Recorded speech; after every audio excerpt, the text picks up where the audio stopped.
So we moved to Kansas, and we're in a vacuum, information vacuum, financial vacuum, you know. Amazingly, I didn't miss the Rockies at all. I thought I would be like traumatically, emotionally traumatized.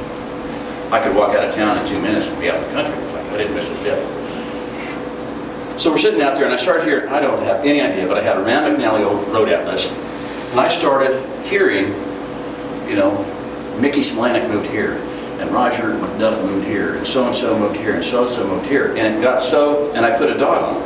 Mm-hmm. And it got so well defined that I drew a circle. I mean, it was a clear circle, and I drew a circle around it, and it was exactly right there. Mm-hmm. You know, the OzArk Plateau. And I didn't know the OzArk Plateau existed at that time. But I had a map with a circle on it.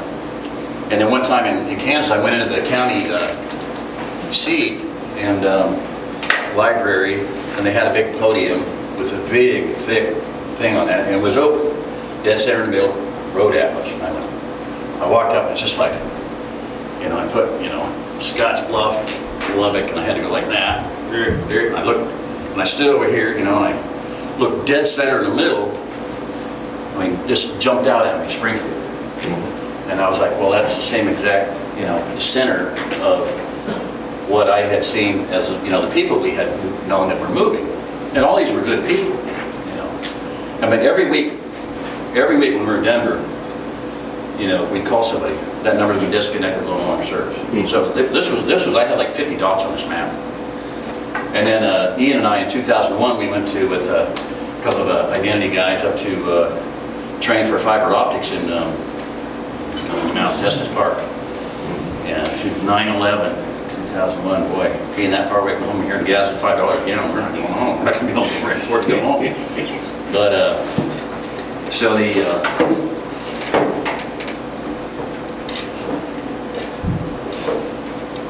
Craig, the guy that we stayed with, I call this 84-year-old guy, you know.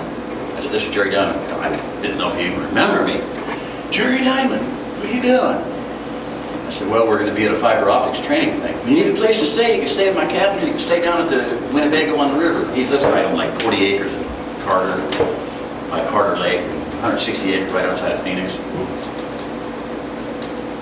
And I told him, I said, "Craig, you know, you need to get out of here. You need to liquidate all your holdings, bring all your money, come over to the OzArk Plateau."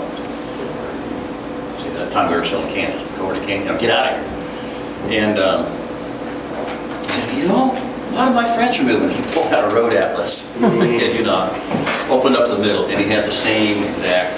Now he lived up in the mountain, or he lived up way up north, so it was some of the people, yes, were the same people, but he had the same circle.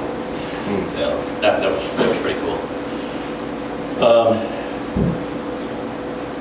So people being brought within this region with that on their heart to V-Ray, healing, you know, everybody's alternative health. I mean, I could, probably 15 or 20 people within 10 miles of us have said, you know, "Man, we have to have a healing center. I have to have a healing center. You know, we need to have a healing center." So the whole thing about healing and food production and shelter for people.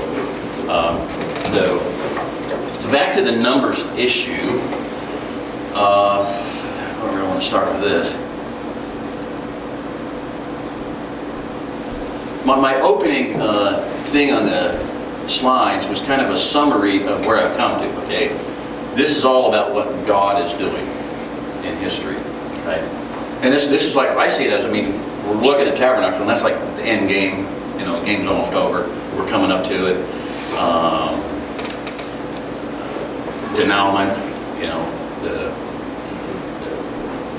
climax, you know, the end of the play. So all these people who want to go off to another country, what I say to that is, look, you know, we are coming up on the greatest, most majestic display of God's power in the history of mankind.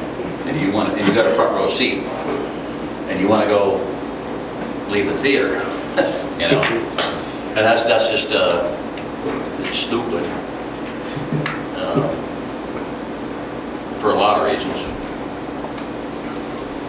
I mean, I've known people that went down there, and some of them I never heard back from. A guy that lived just a few miles from us went down there, one of the Central American countries. And, I mean, it was $32,000 in freight to take all this stuff down there. I mean, he took his bulldozer, he took everything. Oh. Shipped everything. Well, you know what he came back with? His shirt. Yeah, shirt and clothes on his back. They you know, they lure you down there, but they don't like you. They want your stuff, but they don't want you. There's so back to what I was saying is, what I was going to say is that just kind of a summary of what I've come to, and that's a good place to start because what God is doing. Okay, so you have a safe region, and you have a central gathering place, and all of those things. And if indeed it comes down to, you know, one of the other key things was George Washington's vision.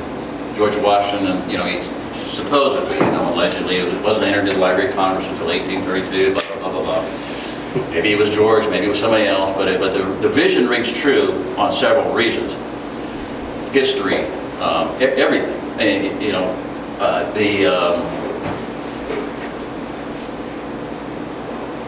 the prophecy in Ezekiel 38 and 39, you know, the land of the people of Israel being invaded. Well, that vision says a lot of things about the country and about the people that are invaded in the last days. And I'm here to tell you, the only place on the planet in all of human history that answers to those is this country right here. Because this is the new world. You go, where do you go when you go over to Europe? You go see and take pictures of the cathedrals, right? But also the castles, you know. Cities with walls and bars and gates. And I just saw a picture just the other day. It was a painting, Renaissance era painting of Jerusalem. And you could see, you know, it's awesome done. I mean, it had this gigantic moat with big jagged rocks in it, bridges over them, and all the locks and bars and gates. And in the book of Nehemiah, just in case if anybody's so foolish as to think that Palestine answers to any of those things in Ezekiel, Nehemiah has 42 names of the gates with locks and bars on them. So, by the time America was discovered, warfare and weaponry had progressed to the point of walls are like, you know, they're nothing. There are no cities with walls and bars and gates in this whole country. Peaceable people gathered from all over the world, much cattle in the midst thereof. We have 3,140 counties in this country. And probably every single one of those counties has more cattle than the entire state of Israel, which should have been called Judah. If they were Jews, it would have been called Judah. Yes. When did that? Money trail. Just need money trail. So you have a safe region. An interesting thing is, I want to try to get into this. I need to shift over. Somebody give me a time. Okay. 3:39. Nice clock back there too. Yeah. Okay. Bang. 500 miles. 500 to 700 miles. 500 miles to Mexico. 500 miles to Canada. And guess what? 500 miles to the continental divide. Now, why do I say, well, it's more than that to the West Coast? Well,